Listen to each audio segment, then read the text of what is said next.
We thank Allah subhanahu wa ta'ala as we always do.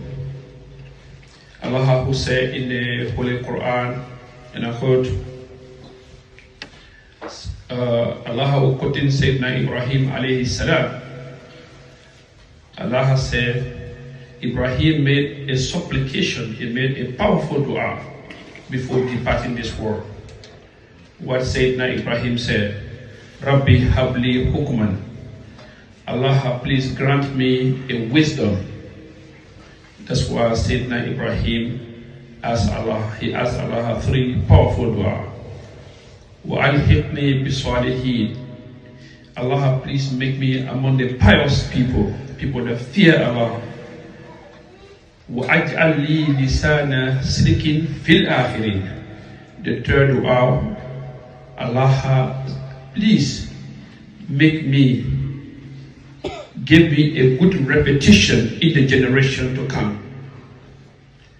Let the generation to come make a supplication, a istighfar for me when I depart this world. These are the three powerful dua Sayyidina Ibrahim alayhi salam make to Allah subhanahu wa ta'ala. And this dua was answered. Anytime we make a tashahhud, as soon we finish with the tashahhud, the next thing we'll do a salat Ibrahim. Allahumma salli ala Muhammad wa ala ali Muhammad kama sallaita ala Ibrahim wa ala ali Ibrahim wa barik ala Muhammad wa ala ali Muhammad kama barakta ala Ibrahim wa ala ali Ibrahim fil alamin innaka hamidun majid. So this brings us to the topic of the two khutbah today, the repetition, the legacy. What are we going to leave behind? I have a few questions before I even start my khutbah. The first khutbah, when the people receive a telephone call that you are dead, what was the impression about the people, about you? What kind of impression people will have about you when they see it in the Facebook or on the Instagram or the whatever social media or text messages? Oh, so person died. What the impression of people about you? That is what we're going to talk about today. And we will try as much as we can because of the time factor to speed up a little bit.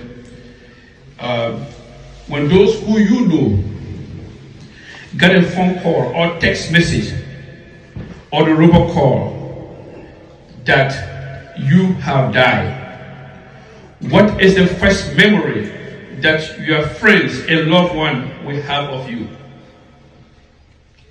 That's supposed to click on our mind from time to time. That's the first question.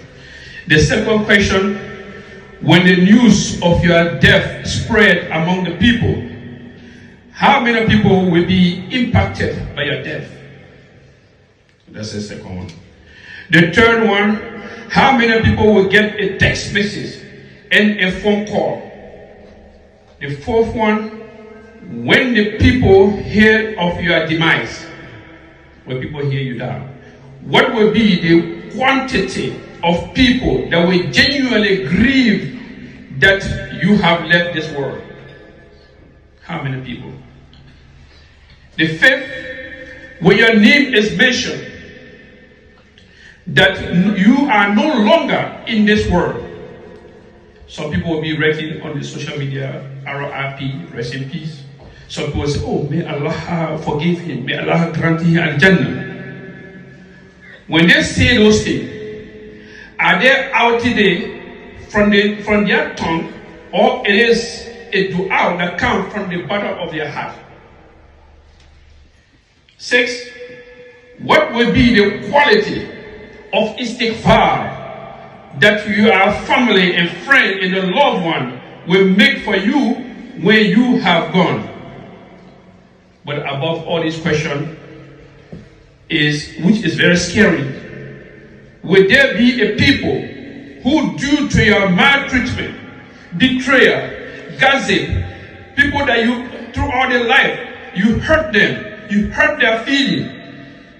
Are there some of people secretly, astaghfirullah, will say, Alhamdulillah, that man is gone. Because throughout your interaction, wherever you live, if you live Jerusalem, wherever you live, but anytime you get in any gathering, community, whatever, all the people will be saying, oh, that man hurt my feeling. Oh, that man did this to me. You know, so have you think about this question in your life?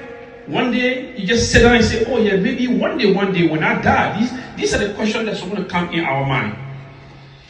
Because Sayyidina Ibrahim alayhi salam, he seriously think about all those things. Even though he was one of the pious person, he was a very nice person, he was Khalilullah, but he was thinking about that one. So these are some questions we need to think about now before the time impact to answer.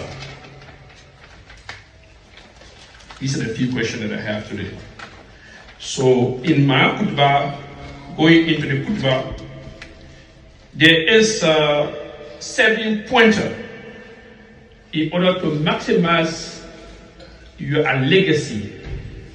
These 7 points, if Allah gave us a chance, inshallah, we're going to deliver it, we're going to say it in detail. If you want your legacy to be up, to maximize, to reach to the higher level, these are the 7 points you're supposed to focus on. The first point that you're supposed to focus on, all that we do, the ultimate blessing will come based on what? On sincerity. Our sincerity to Allah subhanahu wa ta'ala, that is what we're supposed to focus on first. Whatever you want to do. I'm a humanitarian person.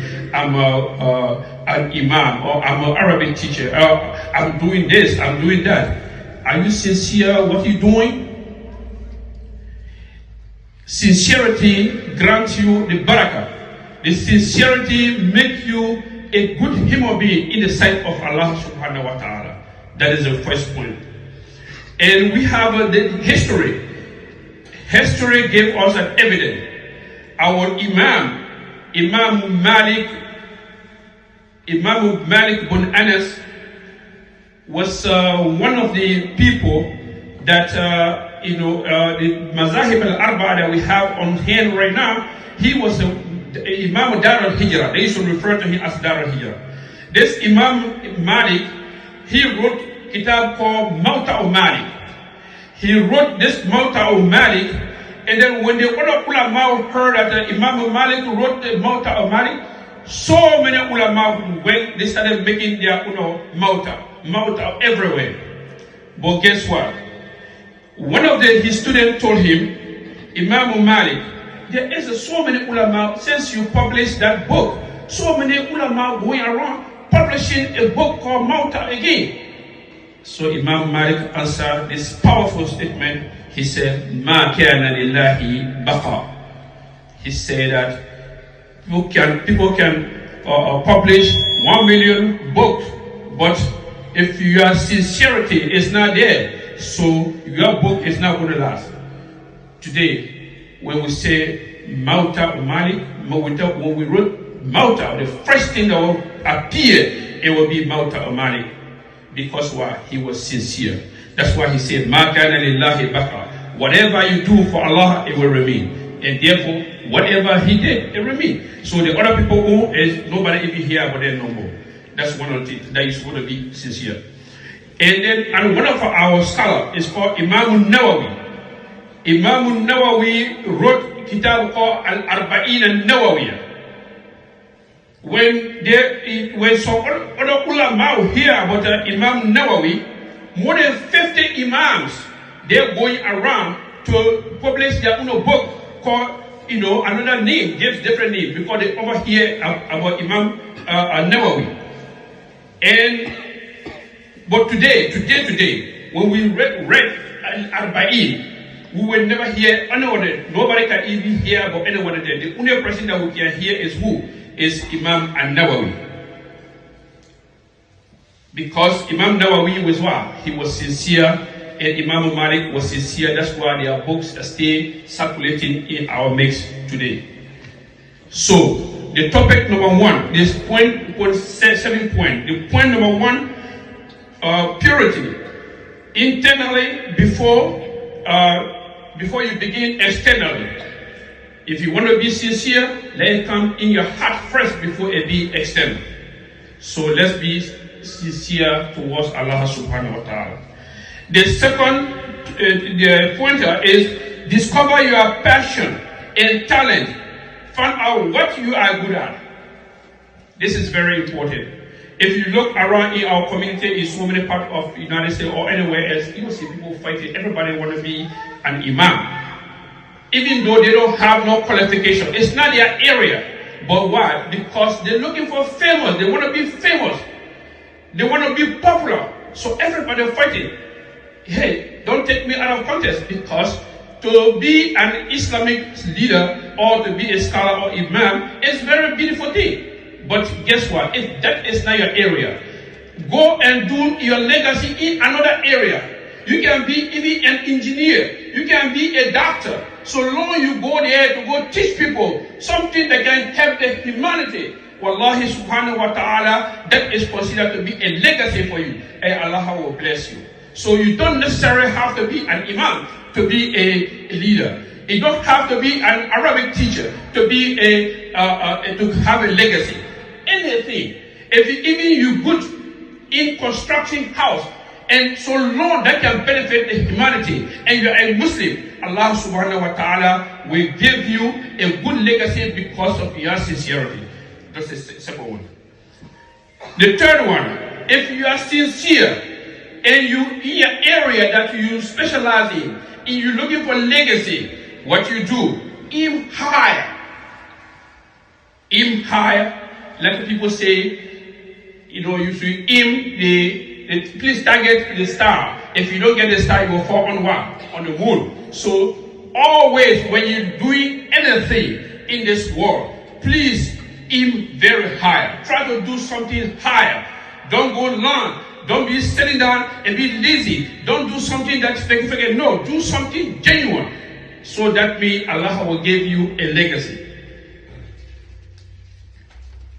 May Allah grant all may Allah grant all the right, make it all right pass. The fourth one, the legacy are not established by laziness. To be lazy, you don't have to sit. To be lazy, it's not going to give you anything. Because Allah subhanahu wa ta'ala say that al-Muslim, Rasul sallallahu say, al-Muslim qawi khayrun wa ahabbu ila Allah min al-Muslim min al-mu'min da'if. If you want to be a good Muslim with good legacy, you should try to be a strong Muslim. Don't be lazy. Don't sit back there so people can do for you. So whatever you do in this world, so long you make an effort, you put in effort, wallahi, Allah will bless you and you will get a good legacy. And we have so many evidence in the Tariq, in the Sirah about that. One of this something is Qisatu Malik ibn Anas. Malik ibn Anas, he was, like I said, he was Imam Dar Hijrah. He had almost 500 students used to come to him in the Medina. People come from everywhere, and he will be teaching them. His book is called Mawta wa Malik. So one day, there was a carnival came to Medina, and all the 500 students, all of them run away from him. They went to go see the carnival, because people of Medina, they have never seen elephant in their life. So all the students, they left. He alone was like teaching them. And then when he left his hair, all the students, all the 500 students left. So Imam Malik saw one young man sitting down. He had the book in his hand. Imam Malik asked him, "Who are you?" He said, "My name is Yahya bin Yahya." He said, "But why you can't go see the carnival? All your friends left, they go see it."